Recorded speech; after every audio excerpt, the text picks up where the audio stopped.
Jail ले जाओ मुझे भी, लेकिन सच्चाई ये है कि इस देश का प्रधानमंत्री कायर है। बड़े जो शिक्षा के संस्थान है वहां से पढ़ के आए हैं। हार्वर्ड और कैम्ब्रिज की उनकी डिग्री है। कैम्ब्रिज से उन्होंने इकोनॉमिक्स में मास्टर्स डिग्री, एमफिल डिग्री उनको मिली। आप उसको पप्पू बनाते हैं। पूरे देश भर में आपकी सहायता के साथ मेरे मीडिया के दोस्तों, डिग्री आपने देखी नहीं, सच्चाई आपने देखा नहीं, उनको पप्पू बना दिया। फिर पता चला कि ये पप्पू तो यात्रा में निकल आया और पता चला कि ये तो पप्पू है ही नहीं। आप छोटे व्यापारियों की मदद नहीं कर सकते, आप रोजगार नहीं बनवा सकते, तो फिर आपकी सरकार किस काम की है? लोगों को दबाने के लिए है या अडानी जी को आगे बढ़ाने के लिए है? ये सरकार पूरी कोशिश करती है कि आपका ध्यान भटकाया जाए। एक आदमी का कितना अपमान करोगे, कितना अपमान करोगे? क्या यही है इस देश की परंपरा? देखिए, यहां पे बैठे हुए मेरे मन में एक पुरानी बात आई। 32 साल पुरानी बात है। मई 1991 की बात है। मेरे पिता की शव यात्रा तीन मूर्ति भवन से निकल रही थी। अपनी वहां के साथ और अपने भाई के साथ हम एक गाड़ी में बैठे थे। सामने भारतीय सेना की एक ट्रक थी, फूलों से लदी हुई थी। उसके ऊपर मेरे पिताजी का शव था। थोड़ी देर काफिला चला,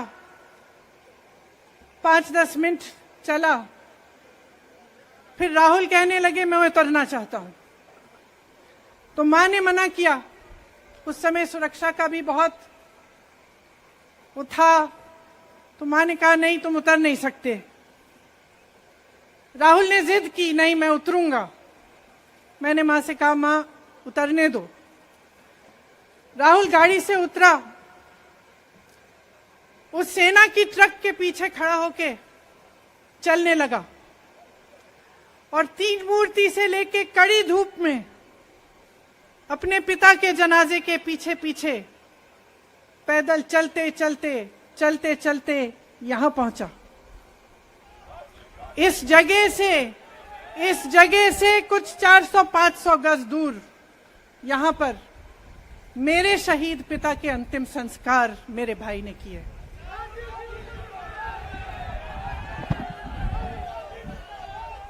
सुनिए, वो चित्र मेरे दिमाग में अभी भी है, मेरे मन में है। मेरे पिता का शव इस तिरंगे झंडे में लपेटा गया था। इस तिरंगे के नीचे मेरे पिता का शव था और उसके पीछे चलते चलते मेरा भाई यहां आया। उस शहीद पिता का अपमान भरी संसद में किया जाता है। उस शहीद के बेटे को आप देशद्रोही कहते हैं, आप मीर जाफर कहते हैं, उसकी आप मां का अपमान करते हैं।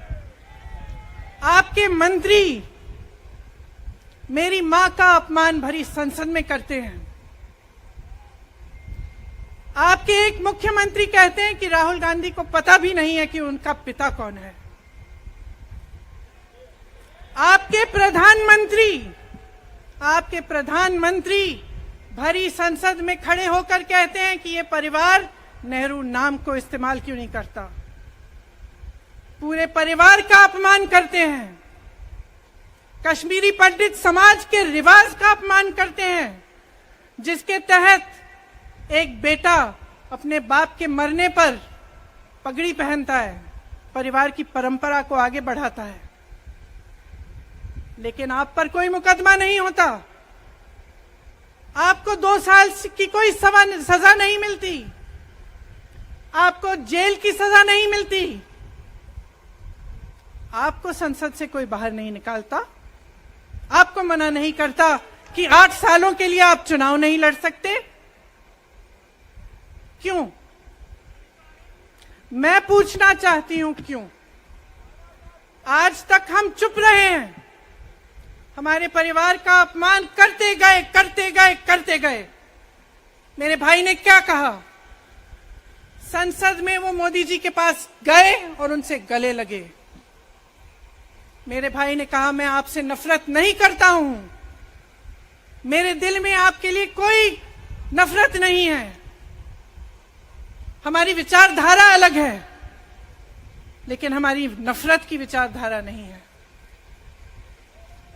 तो मैं पूछना चाहती हूं, एक आदमी का कितना अपमान करोगे? कितना अपमान करोगे? क्या यही है इस देश की परंपरा? आप परिवारवादी कहते हैं, तो भगवान राम कौन थे?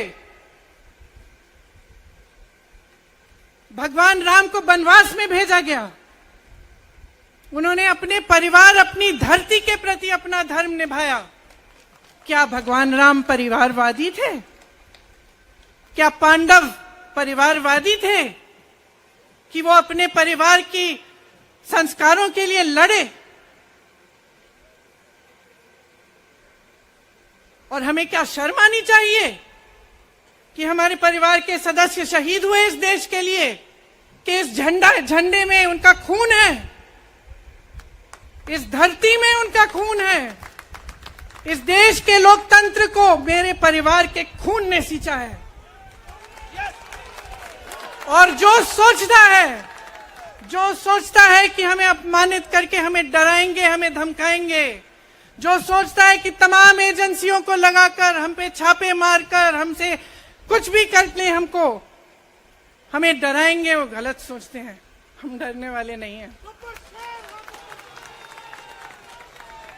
हम और मजबूती से लड़ेंगे। हम इस देश के लोकतंत्र के लिए कुछ भी करने के लिए तैयार हैं। इस देश के लोकतंत्र को, इसकी नींव कांग्रेस पार्टी के महान महापुरुषों ने डाली है। कांग्रेस पार्टी लड़ी इस देश की आजादी के लिए और आज भी इस देश की आजादी के लिए ही लड़ रही है। कभी कभी मैं सोचती हूं, मुझे समझ में नहीं आता कि पब्लिक क्या सोच रही है। क्या देख नहीं रही है क्या हो रहा है? क्या आपको दिख नहीं रहा है कि आपकी सारी संपत्ति लूटी जा रही है, एक आदमी को दी जा रही है, गिने चुने उद्योगपतियों को सब कुछ दिया जा रहा है? किसकी संपत्ति है? ये राहुल गांधी की संपत्ति है, ये आपकी संपत्ति है। ये पीएसयू किसके हैं? किसके लिए बनाए गए? आपके लिए बनाए गए, जो ऐसे एक के बाद एक इनको बेचे जा रहे हैं, दिए जा रहे हैं। इसी से तो आपका रोजगार आता है। छोटे उद्योगों से, छोटे व्यापारियों से आपका रोजगार आता है। किसी बड़े अडानी से नहीं आता। रोजगार नहीं देते, छीनते हैं आपका रोजगार। तो आप समझ क्यों नहीं पा रहे हैं? आप गैस के सिलेंडर के लिए 1000 रुपए दे रहे हैं और यहां आपकी सारी संपत्ति किसी को सौंपी जा रही है। राहुल गांधी जी ने क्या कहा? अरे कौन सा इतना बड़ा जुल्म कर लिया कि आपसे 2 सवाल पूछ लिए, जवाब नहीं दे पाए ना, घबरा गए। और जो अहंकारी होते हैं, तानाशाह होते हैं, क्या करते हैं? जब सवालों का जवाब नहीं दे पाते तो पूरी सत्ता को लेकर जनता को दबाने की कोशिश करते हैं। जो सवाल उठाता है उसको दबाने की कोशिश करते हैं। आपने कभी सोचा है, आंखें खोलिए, आपने कभी सोचा है कि ये पूरी सरकार, ये सारे मंत्री, ये सारे सांसद एक आदमी को बचाने की क्यों इतनी कोशिश कर रहे हैं? इस अडानी में है क्या कि इसको आप सारी संपत्ति दे रहे हो देश की? 20 हजारों करोड़ शेल कंपनियों में इनके हैं और आप इन पे इंक्वायरी नहीं कर सकते। ये अडानी है कौन कि आप सब उनका नाम उठते ही बौखला जाते हैं और उनको बचाने में लग जाते हैं? देखिए, आप इस देश के देशवासी हैं, ये देश आपका है, ये लड़ाई आपकी है। आज तमाम नौजवान बेरोजगार क्यों हैं? हम इश्तिहार तो देख रहे हैं, होर्डिंग देख रहे हैं, मदर ऑफ डेमोक्रेसी लिखा है। कहते हैं कि हमारी अर्थव्यवस्था बहुत तेजी से आगे बढ़ रही है, तो इतने नौजवान बेरोजगार क्यों हैं? तो जहां जहां हम जाते हैं बेरोजगार नौजवान क्यों दिखते हैं? इतनी महंगाई क्यों है? इतनी महंगाई क्यों है? क्या आप इतने बड़े काम कर सकते हो लेकिन एक गैस सिलेंडर का दाम कम नहीं कर सकते? आप छोटे व्यापारियों की मदद नहीं कर सकते? आप रोजगार नहीं बनवा सकते? तो फिर आपकी सरकार किस काम की है? लोगों को दबाने के लिए है या अडानी जी को आगे बढ़ाने के लिए है? तो आज ये समय आ गया है कि हमें गंभीरता से सोचना पड़ेगा। ये सरकार पूरी कोशिश करती है कि आपका ध्यान भटकाया जाए। अब आप सोचिए, कन्याकुमारी से कश्मीर तक एक आदमी चला, उसके साथ लाखों लोग चले। क्या पैगाम लेके चला? किस लिए चला? उसके दिल में क्या भावना थी कि लाखों लोग देश भर से उससे जुड़ के चले? समता, एकता की भावना थी। आज आपके सारी मीडिया, आपके सारे मंत्री, आपके सारे सांसद, आपके सारे कार्यकर्ता कह रहे हैं कि राहुल जी ने विदेश जाकर देश का अपमान किया, राहुल जी ने एक वर्ग का अपमान किया। क्या एक आदमी जो कन्याकुमारी से लेकर 5000 किलोमीटर कश्मीर तक चल के ये रोज रोज कहता है कि इस देश को एक होना चाहिए, सबको समान दृष्टि से देखना चाहिए, क्या ये आदमी देश का अपमान कर सकता है? क्या ये आदमी एक वर्ग का अपमान कर सकता है? तो ये आदमी क्या कर रहा है? ये आपकी आवाज उठा रहा है। ये क्या कह रहा है? कह रहा है कि गरीबों को अपना हक दो, नौजवानों को अपना हक दो, महिलाओं को अपना हक दो। यही तो कह रहा है। और हक क्या है? हक ये है कि जो आपका है वो आपके हाथों में जाना चाहिए, किसी बड़े उद्योगपति के हाथ में नहीं, जो प्रधानमंत्री जी के मित्र हैं।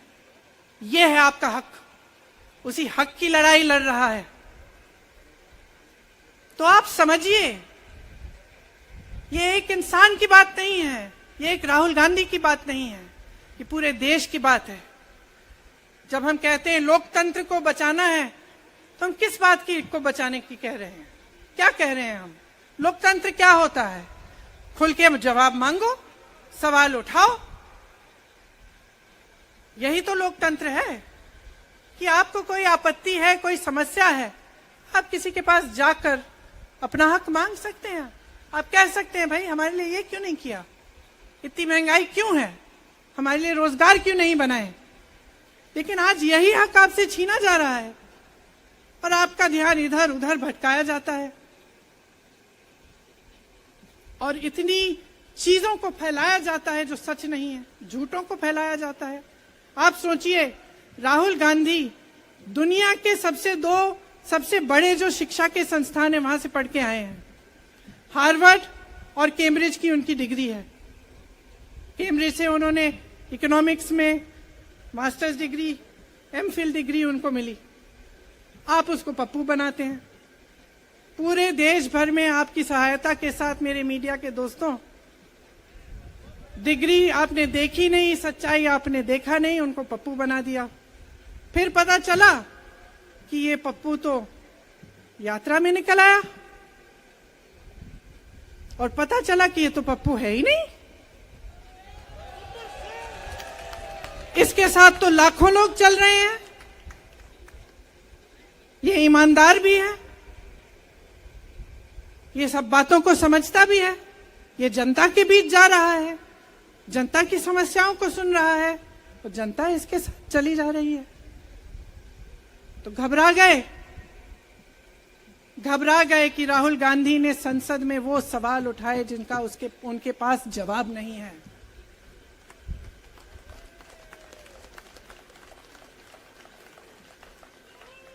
क्या किया सुन लीजिए। एक तरफ से हंसी भी आती है कि एक आदमी को रोकने के लिए इतना सारा करना पड़ा। जिस आदमी ने राहुल जी के खिलाफ सूरत में कंप्लेंट लगाई, आपको मालूम है कि पिछले साल उसने खुद कचहरी में जाके बोला इस पे आप स्टे लगा दीजिए। 1 साल के लिए अपने ही केस पे स्टे लगवाया। फिर वापस कब गए केस खुलवाने के लिए? राहुल गांधी के संसद में अडानी पे के भाषण देने के 1 हफ्ते बाद। 1 हफ्ते बाद वो आदमी वापस जाता है, कहता है केस खोल दी, सुन लीजिए अब हम तैयार हैं। 1 महीने के अंदर अंदर जज कह देते हैं कि राहुल गांधी को 2 साल की सजा मिलेगी। आपने देखा इस देश में कितने केस हैं कि जेल में 10 साल के लिए पड़े रहते हैं, उनकी सुनवाई नहीं होती। ये तो सुनवाई भी फट से हो गई, जजमेंट भी फट से हो गई, सजा भी फट से हो गई। और आपने कह दिया अगले दिन कि 8 सालों के लिए ये चुनाव नहीं लड़ सकते, संसद से बाहर कर देंगे इनको। वाह वाह वाह वाह वाह वाह, बहुत धैर्य है आप में। अरे कायर हैं, कायर है इस देश का प्रधानमंत्री। लगा दो केस मुझ पर, लगा दो केस मुझ पर, जेल ले जाओ मुझे भी, लेकिन सच्चाई ये है कि इस देश का प्रधानमंत्री कायर है।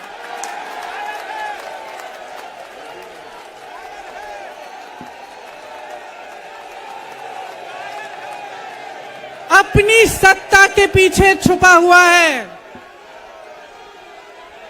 अहंकारी है। और इस देश की बहुत पुरानी परंपरा है, इस देश की बहुत पुरानी परंपरा है, हिंदू धर्म की पुरानी परंपरा है कि अहंकारी राजा को जनता जवाब देती है। और इस देश की बहुत पुरानी परंपरा है कि अहंकारी राजा को ये देश पहचानता है। मेरे परिवार ने मुझे एक चीज सिखाई है कि ये देश दिल से बोलता है और दिल से सुनता है।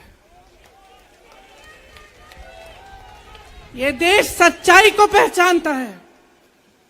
और मैं जानती हूं कि आज वो दिन है जब से सारा कुछ बदलने लगेगा।